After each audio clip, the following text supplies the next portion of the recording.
Oke,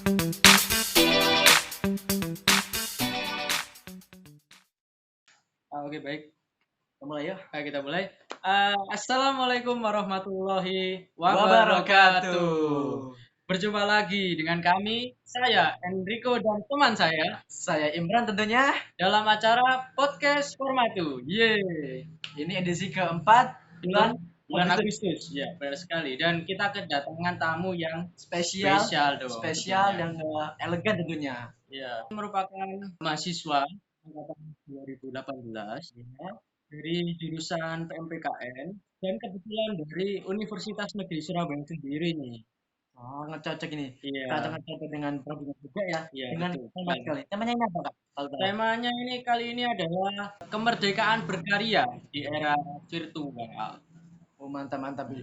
Kalau nggak salah ini juga apa ya? Kreator juga ya. Iya, jadi konten kreator juga sangat komedi juga. Jadi, waduh, ini Keren, pokoknya keren keren lah. juga. Iya, Keren keren banget. banget. Udah tahu apa belum nih pematerinya nih? Kalau nggak salah itu namanya Muhammad Amir Hamzah, Hamzah ya. benar sekali. Halo Kak Amir. Halo Kak Amir. Halo, halo.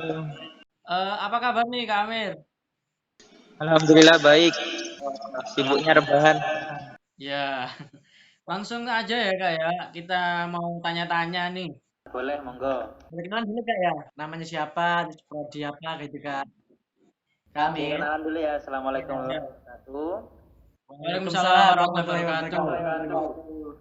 Nama saya Muhammad Amir Hamzah. Terserah kalian mau panggil apa aja, bebas. Nah, kalau nama penanya Amir Hamzah, Muhammad Amir Hamzah tetap. Kalau nama dalam yang Amir Kecap. Sekarang sibuk kesibukan saya sebagai penulis sekaligus ini juga ngembangin beberapa usaha. Jadi emang nggak bisa rebahan bro, tetap di rumah tetap produktif. Dan sekarang juga aktif di beberapa organisasi khususnya tentang kepenulisan. Oke, baik Kak Amir. Langsung kita ke pertanyaan Ya, aja ke Pak. pertanyaan aja ya. Ini yang dari aku dulu nih ya, Kak Iya. Imran ya.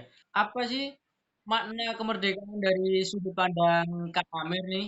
Oke, ini kan kita garis bawahi dulu kan merdeka. Merdeka kan berarti bebas. Nah, di dewasa ini kita tuh mengartikan bebas tuh ada dua. Kenapa? Karena pada tahap 8 kita tidak bisa bebas dalam artian bebas sesungguhnya. Kenapa? Kita tidak bisa bebas berkarya. Kalau paham toh, kita tidak bisa menyuarakan pendapat, kita tidak bisa menyuarakan apa yang kita rasa, pasti nanti akan berakhir menghilang. Jadi kalian paham kan bagaimana menghilang apa? Seperti halnya Wiji Tukul, Munir, mereka kan menyuarakan pendapatnya, menyuarakan kebenaran, dan akhirnya mereka hilang gitu loh, hilang dan meninggal. Dan bebas hari ini, kalau di masa ini kita di zaman reformasi ini, kemerdekaan kita yaitu bebas pendapat. Saking bebasnya, kebanyakan orang itu mengartikan kemerdekaan kita dalam berkarya itu malah kebablasan. Kalau kalian bisa peka, ini biasa kita tidak dapat membedakan mana yang berita asli sama berita hoax. Kita bisa membedakan. Karena itu adalah efek dari kita kebebasan berpendapat itu, kemerdekaan kita dalam berpendapat, sehingga banyak yang mengalahartikan arti dari kemerdekaan itu, sehingga ya udah hoax itu nggak bisa terelakkan lagi. Jadi arti merdeka saya sebagai seorang seniman, ya kita bebas berkarya, kita bebas menyuarakan pendapat. Next pertanyaan ini kayak pertanyaan bagaimana cara Mas Amir sebagai mahasiswa masih kemerdekaan di zaman milenial ini Kak? Oh ya, kalau dibilang konten kreator sih saya lebih ke penulisnya. Kalau dibilang konten kreator, karena konten kreator sudah banyak ya, kebanyakan perusahaan. Jadi saya lebih penulis. Dan bagaimana cara kita untuk kemerdekaan ini? Kalau saya secara pribadi tidak harus kemerdekaan. Kalau saya pribadi menulis, terus bagaimana tulisan saya ini bisa dibaca banyak orang. Khususnya saya lebih suka menulis puisi yang mengkritik pemerintah. Karena dari situ banyak orang yang tahu bahwa negara kita itu tidak baik-baik saja. Nah itu intinya kita tidak boleh lupa diri dan kita tidak boleh menyamankan diri gitu loh. Kita tidak boleh menyaman. Kita harus tetap berkarya. Kita tunjukkan bahwa sebagai milenial kita tidak boleh lupa bahwasanya negara kita itu masih dalam proses untuk tumbuh dan berkembang. Ya nggak ada hambatan sih, entah itu mahasiswa, entah itu bapak-bapak, adik-adik, yang penting di mana kita ada kemauan di situ pasti bisa. Kamu juga bisa berkarya. Berarti kakak condongnya ke pendidikan ya, berarti penulisannya ya. Iya, Next, yang penting ya. bisa berarti banyak. Apa harapan Mas Amir untuk kemerdekaan Indonesia di tahun 75 ini? Misalkan udah berumur 75 tahun, Kak. Apa sih? Kalau harapan ini kan ada sebuah doa. Jadi harapan saya ya otomatis Indonesia lebih baik lagi. Apalagi harus bangkit di tengah masalah pandemi ini, khususnya dari hal ekonomi, menurut kami dari hal ekonomi. Dan untuk mahasiswa dan para pelajar se-Indonesia, mesti ada corona ini, mereka tidak boleh sampai putus dalam berkarya. Itu sih harapannya. Bagaimana intinya mereka bisa tetap maju. Oke, Bang. Berarti teman-teman, harapan kakak ini, teman-teman gimana harus berkarya Kak ya untuk kemerdekaan ini ya? Ini pertanyaan dari kakak juga ya. Oke, baik. Menurut Terus kamu dari bagaimana cara untuk menarik pemuda-pemudi zaman sekarang agar merasa cinta tanah air generasi modern ini? Ya. Kalau kalau menurut apa ya? Menurut bagaimana cara menariknya itu saya sebagai seorang seniman, ya. saya menariknya dengan puisi. Bagaimana karya saya dinikmati oleh pemuda-pemudi, mereka baca, mereka nikmati. Oh iya, ada rasa cinta dalam tanah air, tanah air dalam diri saya ketika membaca karya ini. Itu kalau cara kita untuk menarik. Cuma kalau artian kita menarik pemuda-pemudi sekarang untuk cinta, itu sangat sulit. Biasanya cinta itu tumbuh dalam diri mereka sendiri. Dan stimulusnya apa? Stimulusnya bisa melalui guru, bisa melalui orang tua, bisa melalui lingkungan. Nah, momen Agustusan ini bisa digunakan untuk menumbuhkan rasa cinta itu. Banyak anak sekarang tidak terlalu cinta pada negerinya, sebenarnya kebanyakan lebih banyak cintai budaya orang lain, budaya negara lain. Iya Kak. Ya, sekarang itu terus bukan juga orang asing ya. Next pertanyaan nih Kak ya. Next pertanyaan. Menurut Mas Amir menurut Mas Amir nih, apakah Indonesia ini benar benar sudah merdeka dalam berkarya? Dan menurut Mas Amir, bagaimana tercapainya kemerdekaan dalam berkarya itu Kak? Iya. Kalau menurut Kak Amir sendiri, untuk sekarang ya, kita membahasnya sekarang, kita sudah mencapai bagaimana merdeka karya. Tapi ada tapinya. Tapinya adalah kemerdekaan ini menjadi kebablasan. Itu yang jadi nilai minusnya hari ini nilai minusnya.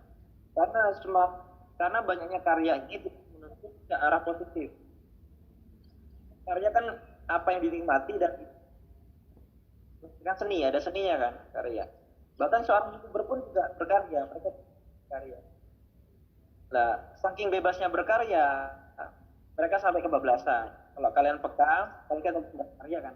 Kalau apakah seperti Sardian Paleka sampai yang kemarin yang baru itu dengan kurban sampah, mereka juga berkarya, tapi mengarahnya ke negatif. Dan banyak pun saya sebagai seorang penulis, banyak penulis-penulis yang emang tidak bisa menulis, mereka menulis apa adanya di Facebook, apa yang mereka rasakan, jadi secara fakta itu karyanya tidak secara fakta, mereka nulis per Facebook, banyak yang pas terulang, dari terulang itu akhirnya menjadi hoax. Nah itu di sekarang ini sebenarnya sudah tercapai kok kemerdekaan berkarya, tapi misalnya kita kebablasan. Itu minusnya di situ kita merdekanya. Oke. Oke Kak Amir. Karena ada beberapa orang nggak tahu Kak ya apa itu kemerdekaan karya itu sendiri. Lalu next enggak. Menurut Kak Amir nih, bagaimana sebuah karya dapat dikatakan berhasil dan dihargai?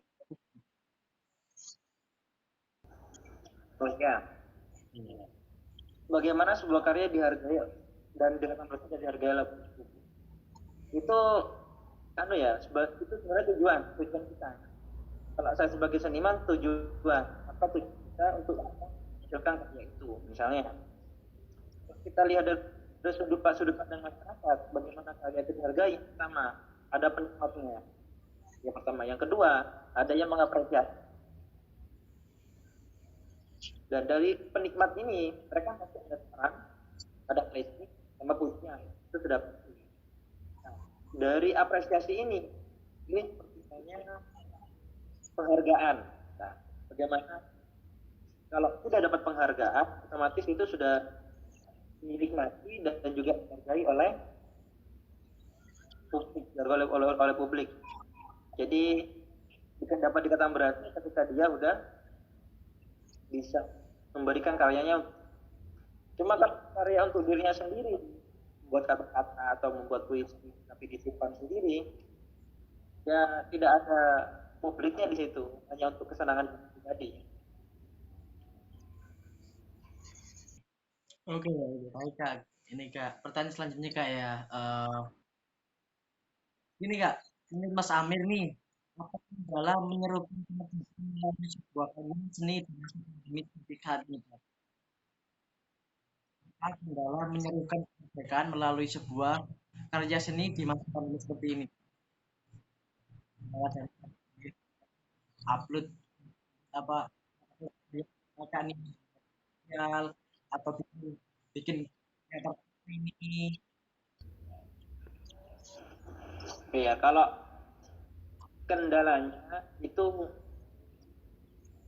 pembaca atau perespon, karena kebanyakan anak sekarang tidak mengarah ke karya yang berurusan dengan cinta negeri. Paling ujung-ujungnya adalah dikira pelajaran PKN. Padahal itu puisi.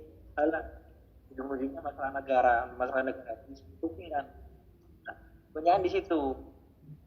Nah, kalau kalian melihat bagaimana kondisi pemuda sekarang, banyak yang lebih mencintai budaya negara asing daripada negara sendiri, itu sebuah kekhawatiran.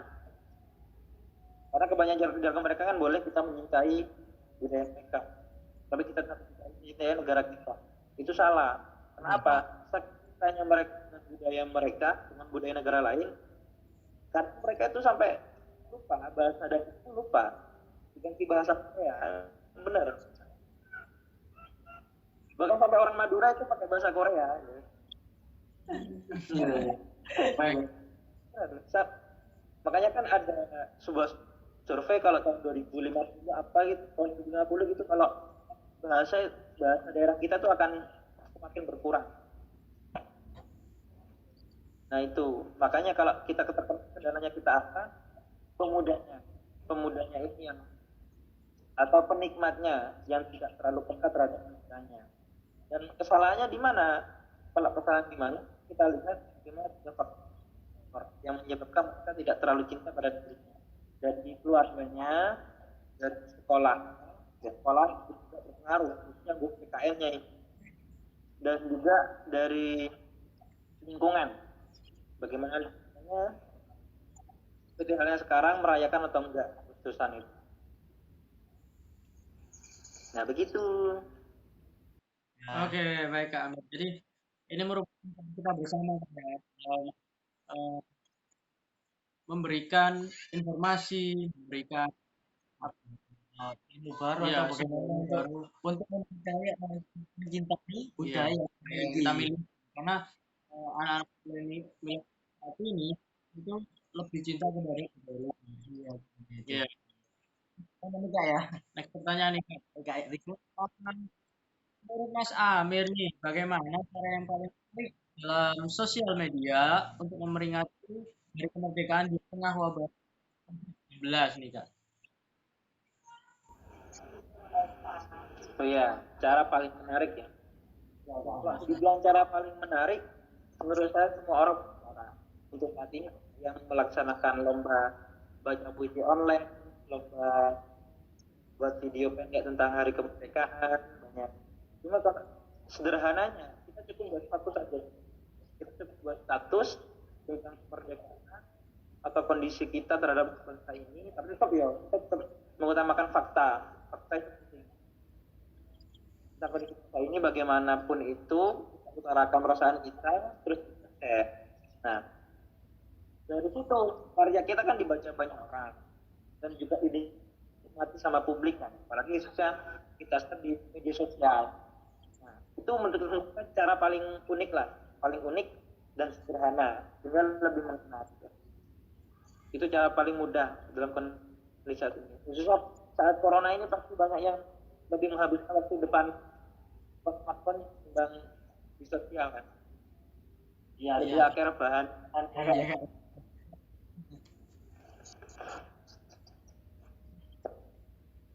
Oke, Oke, baik. baik. Next Next pertanyaan pertanyaan nih Kak ya, pertanyaan. pertanyaan.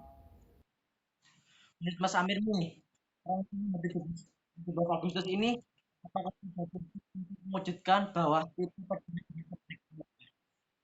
lomba seperti balap karung, final, bahkan kupu, Kak, itu apakah sudah cukup Kak, untuk peduli terhadap kemerdekaan ini?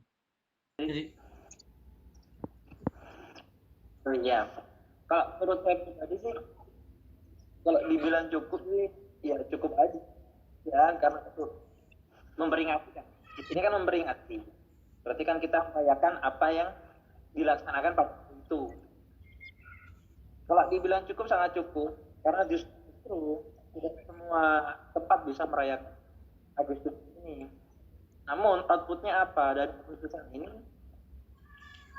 Oh, apa ya? Rasa yang dimiliki kan anak-anak kan biasanya anak-anak yang di Agustusan mereka memiliki rasa cinta dan bagaimana perjuangan pahlawan pada saat itu. Jadi yang bagian apa ya, tokoh masyarakat atau yang lebih sepuh menjelaskan filosofinya itu seperti apa. Bahwasanya hanya ini filosofi bahwasanya kita merayakan bagaimana perjuangan bangsa kita untuk merebut kemerdekaan. Karena kalau kita tidak jelaskan filosofi dari Agustusan ini, nanti malah orang-orang menganggap adalah Agustusan mek karo dolan, karo lomba biasa. Banyak yang mengartikan seperti itu. Padahal dalam Agustusan ini dapat kita ketahui bagaimana kekompakan, bagaimana perjuangan khususnya ya lomba-lomba kayak panjat pinang, misalnya kan itu biasanya bendera, ada bendera. Nah, itu filosofinya pasti dapat. Bagaimana mereka bisa merebut bendera merah putih itu di atas sendiri. Iya, iya Kak. Kak. Ini Kak, Ini kita itu kan kita bagaimana nanti sekolah sama keluarga dalam cinta tanah air itu. Kak, itu kan intinya dilakukan pada saat pandemi Kak ya. Sekarang pandemi, oleh oleh memeriahkan acara 17 Agustus ini. Kita memperingati mematuhi pemerintah juga. Kita kumpul dengan cara berkerumun, tidak mematuhi protokol kesehatan, lalu apa, banyak sekali orang-orang yang hanya keluar itu dia hanya bersenang-senang saja gitu loh. Enggak apa ya istilahnya ya karena nggak menyesuaikan dengan waktunya, nggak menyesuaikan dengan kepentingannya gitu. Karena kan kita menyesuaikan dengan kepentingan kita ketika kita keluar. Iya. Jadi menurut Mas Kak ini apa yang cocok untuk situasi ini Kak? Semua lomba ya seperti balap karung, seperti panjat pinang, orang itu kita bisa lakukan ya Kak. Sedangkan di era pandemi ini kan semua berkerumun secara massal. jam berondong kan tidak boleh kayak Kamil nih saya cocok perlombaan 17 Agustus ini apa ini kak Yang protokol kesehatan juga. Ya. Meskipun ngadain lomba 17 Agustusan ya, tetap menggunakan protokol kesehatan. Dan di kampung kami sendiri ya, sebagai contoh aja, desa kami itu masuk dalam kampung tangguh, kampung Semeru namanya. Kalau di sini namanya kampung Semeru. Kita setiap hari minggu mereka ada senam berenang, pakai masker, terus baru kemarin sih itu ada lomba Agustusan, tetap mereka pakai masker. Dan sebenarnya kalau dibilang bagaimana cara kita Agustus di tengah pandemi, jawabannya itu sederhana. Ya seperti kalian inilah caranya yang paling ampuh untuk melaksanakan atau merayakan dari hari kemerdekaan ini. Itu cara yang paling ampuh menurut saya loh. Karena jarang ada orang yang peduli, bukan orang sih, pemuda yang peduli terhadap bangsa. Jangan bangsa orang demo aja pakai duit. Yang di demo itu bangsa, maksudnya pemerintahnya. Tapi yang mendemo ujung-ujungnya pasti disebabkan peduli. Nah, itu makanya sangat sulit mencari pemuda yang tulus berjuang untuk bangsanya. Itu sangat sulit. Makanya kalau ada yang seperti kalian ini, harusnya kalian bisa tetap pertahankan. Itu Oke. jika program kayak gini tidak boleh putus. Ya, oke baik Amin. Ini next pertanyaan termasuk pertanyaan yang terakhir nih. akhir nih kak ya Eh, apa pesan untuk masyarakat terutama pemuda-pemudi di Indonesia ini agar tetap semangat untuk mempertahankan eh, budaya dan karya-karya bangsa gitu, Pak. Karya-karya Indonesia ini. iya kak Ya kan? Iya. Kalau menurut sendiri, ini pesan-pesan ya. iya Ya. kak Iya, memang pesan masyarakat bagaimana mereka itu bisa memilah dan memilih dan memilah. Jadi mereka pilih dulu karya yang cocok emang untuk mereka. Dan mereka juga pilih. Setelah dipilih harus pilih lagi mana yang benar-benar baik dan mana yang harus dibuang. Karena satu kata aja itu bisa menyebabkan sebuah masalah. Beneran, sebuah masalah. Mau contoh kalau contohnya seperti ini, ada dua kata, kata dibedakan ada yang buruk, ada yang jelek. Yang buruk, ini kata yang buruk. Misalnya gini wis, ini kan orang Surabaya, kalau Surabaya kan bilang gini kalau itu ada orang diem, dia kita nggak kenal, coba kita bisa, pasti dia marah, pasti dipukuli kalian. Itu cuma satu kata, Tapi kalau kalian ada sama orang yang dicintai, kalian bilang, hai sayang, pasti dia meresponnya.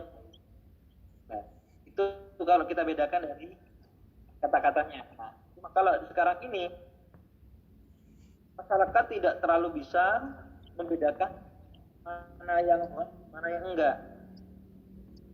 Kita berkaca tahun 2000 berapa? Tahun 2014 atau jauh-jauh lah tahun 2019 pemilihan presiden itu hoax banyak muncul hoax.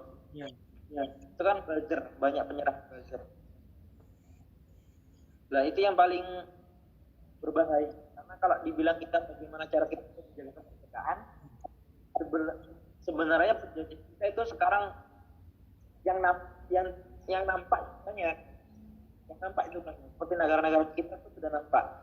Nah, yang paling berbahaya yang tidak nampak itu dalam negara kita sendiri yang nggak nampak, khususnya dalam pemerintahan dan juga beberapa elit politik yang memang menggunakan apapun itu untuk mencapai kekuasaan, baik itu cara menggunakan agama, menggunakan